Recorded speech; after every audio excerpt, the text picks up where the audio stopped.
Ladies and gentlemen, drivers, gig workers, and everyone in between, welcome to This Week in Rideshare podcast. I'm your host, Jared Hoffa. It is Friday, September 6th, and this week, Lyft verifies in Chicago, Tesla goes Hollywood, and bikes get dumped. Legal Rideshare breaks it down.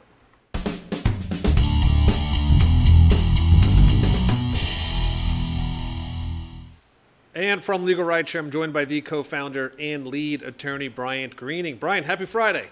Happy Friday, Jared. Great to be back. It is great to be back. I can't believe it's September already, which is insane. Look, I'm already wearing a hoodie. I already have a hoodie on the show. This is crazy. I know it's nuts. We're going to be in sweaters before we know it. I can't believe it. But, fall's my favorite time of the year. So I can't say I'm disappointed to be heading into the season. Yeah, second that. Actually, I think our birthdays are both in November, aren't they? They're close. They are. Yeah, it's both in November. So we've got birthdays coming up. We're going to have hopefully a big party at the Legal Rideshare office. And, That's right. festivities underway. We're the fall bros, that's what we like, which is hilarious. That's what we've called ourselves for years. Exactly. Before we begin, of course, just want to do the viewer comments here. We do have a cool comment. This is from Danny. She said, "Kim and Steve turned me onto your channel. Now I watch weekly." So that's pretty awesome. So thank you, Danny, for watching. Greatly appreciated. We love the fans, of course. Always an awesome. That's why we do this, right? We're here for the fans. We are here for the fans. So let's get right into it. Our first story, which hits right at home. Lyft adds rider verification, and this is in Chicago. But is it too late? Chicago Sun-Times reported, quote, "The ride-hailing company Lyft is piloting a rider verification program in Chicago to crack down on anonymous users and improve driver safety.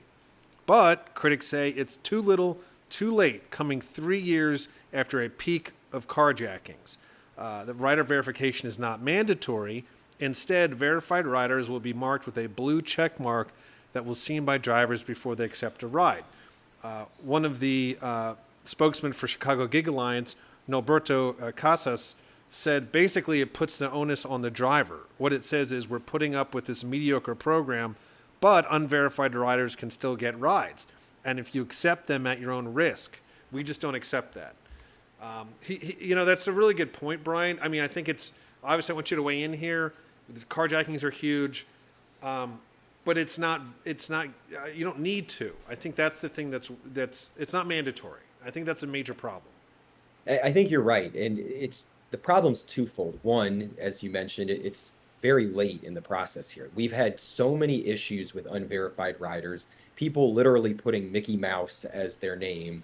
And when the accounts are not verified, the drivers are at so much risk because there's so little accountability. We want to have real people who can be verified, who can be identified, being paired with safe drivers, safe passenger, safe driver. The current system puts all the onus on the driver. There's no accountability for the passenger. It should be mandatory. It should have been mandatory a long time ago.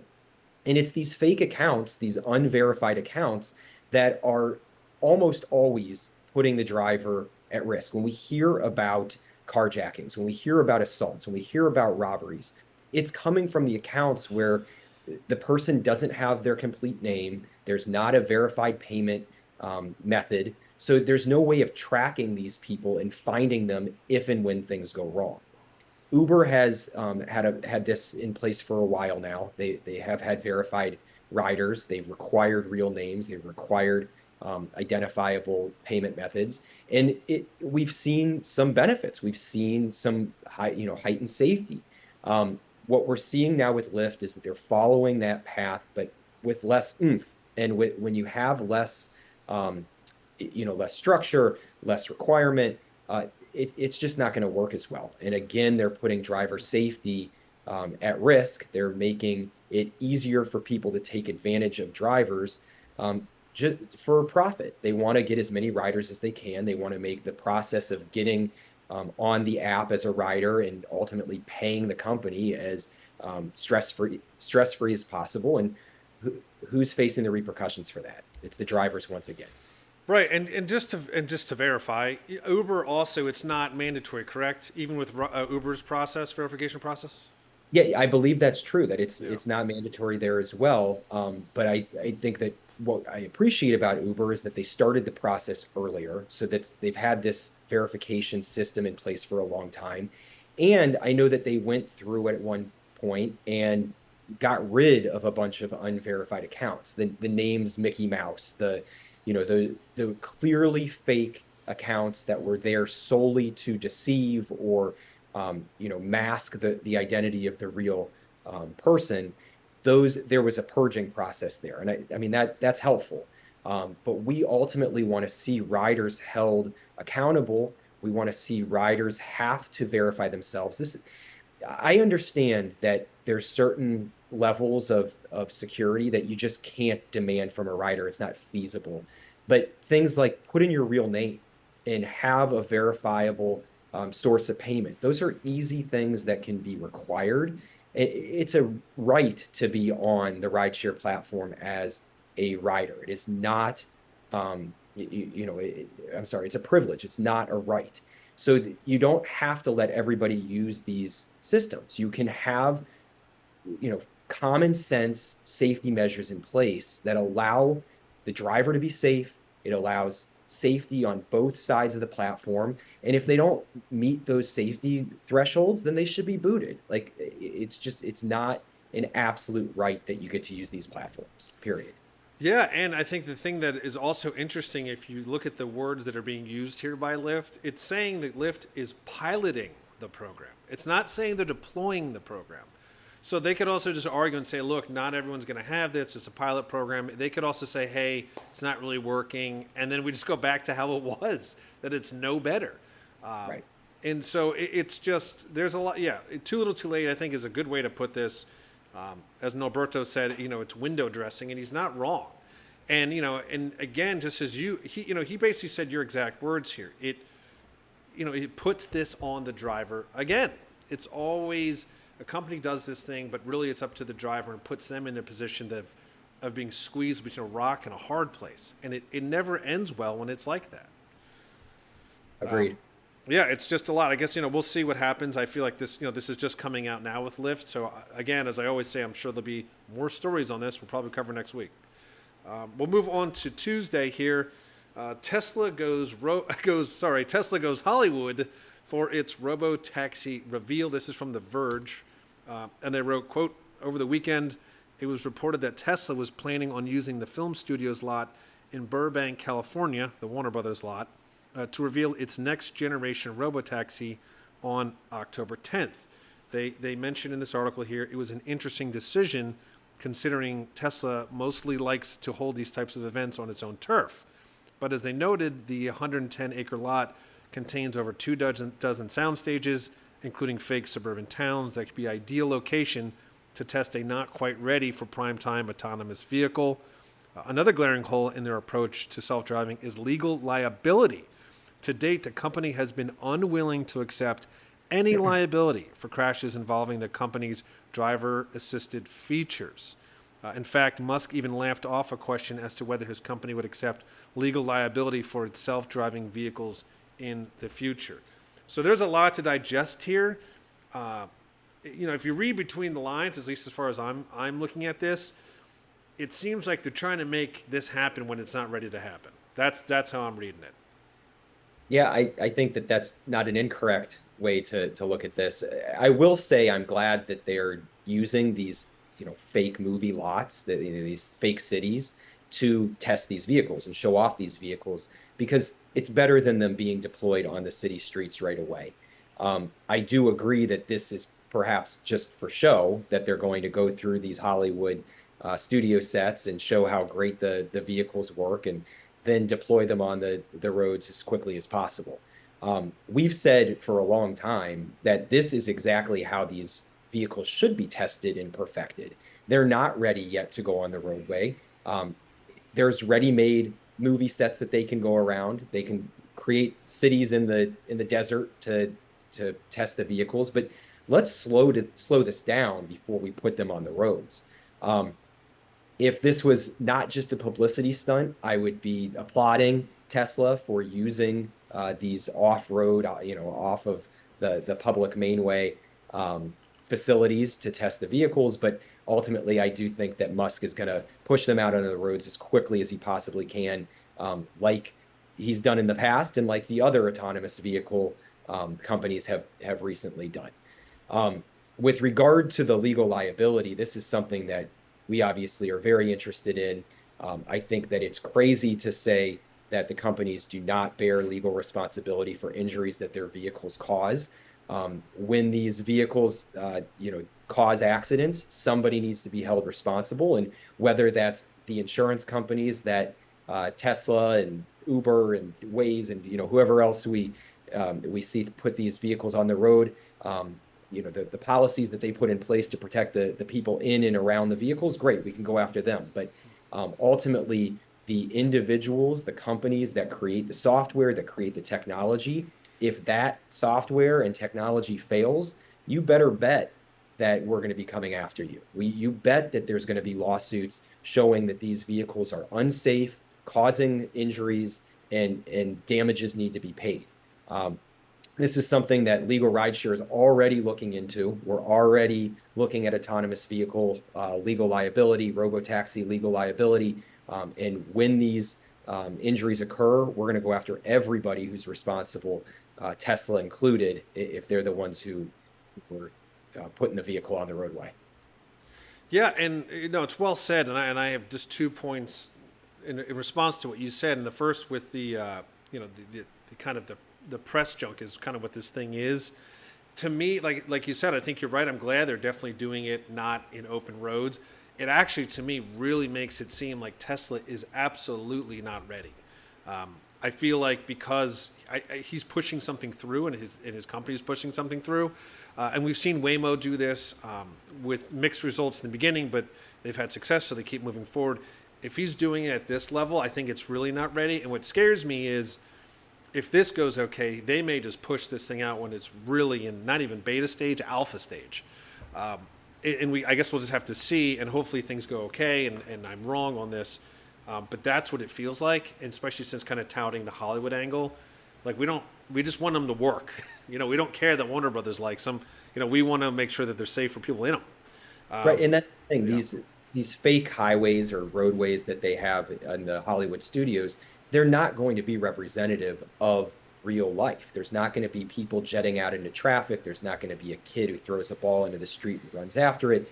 There's not going to be potholes. There's all these different elements that you just can't test on a Hollywood site necessarily, but you can recreate if you take the time to make those fake cities. Like if they created a community in the desert, like I keep bringing up, where they think about all of these different elements, the ambulances and jet outs and whatever it may be, you can do that over years. But I don't think that Warner Brothers Studio is going to be set up to create all of these real life situations for this publicity show. I'm sure the Tesla vehicle will do just great on this studio site, but let's create something bigger, better, more thorough over years where we can work out these kinks and hopefully make the vehicle as safe as it can possibly be before it's deployed. No, exactly. And in regards to the insurance and liability, I mean, he literally said there's a lot of people who assume we have it, judging by the lawsuits, and he laughed it off. We discussed this before. It was different. Uber, Lyft could say, look, the driver was driving and had the accident. It's the driver's fault, and like you said, there's insurance involved, and then the company eventually gets involved. But with this, it's really hard to throw this on the passenger. I don't know how they're just going to say, oh, it's not our problem. I don't know how they're going to get away with that. They can't. If the passenger gets injured because the car drives into a pole, well, who's responsible for that? It's obviously not the person sitting in the back seat of the car. It's the technology that failed. And in the same vein, if that car runs into another vehicle and causes those people injuries or hits a pedestrian, again, there's somebody that's responsible for what happened, and it's the person or entity that put the vehicle on the roadway and developed the software behind it. So Musk can say, haha, we're not responsible, but ultimately something failed. Someone was negligent. Somebody didn't perfect the technology or make it as safe as it could be. And therefore, whether there's insurance or not, the company needs to be held responsible. And I'm sure that there's a lot of lawyers who are ready to go, with us being one of them, to to hold these companies accountable for injuries and damages that they cause.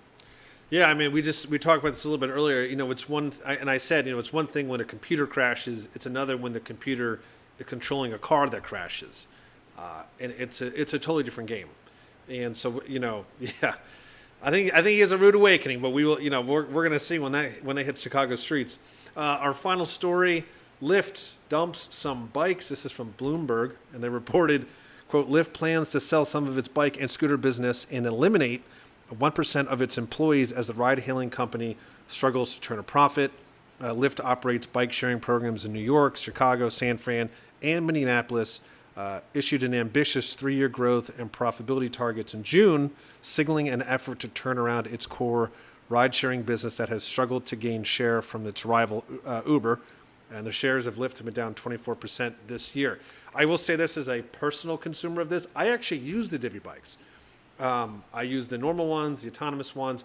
They are number one, they're in high demand. Number two, the prices are increasingly getting higher, and apparently that still is not enough for these things to work out. I'm kind of actually disappointed. Yeah, I'm a Divvy user myself. I like operating, I like getting the bike for the last stretch of the trip. Like if you're taking public transportation, it's nice to hop on a bike to basically get you home. I can see why Lyft is abandoning at least part of the business because they're struggling as a company.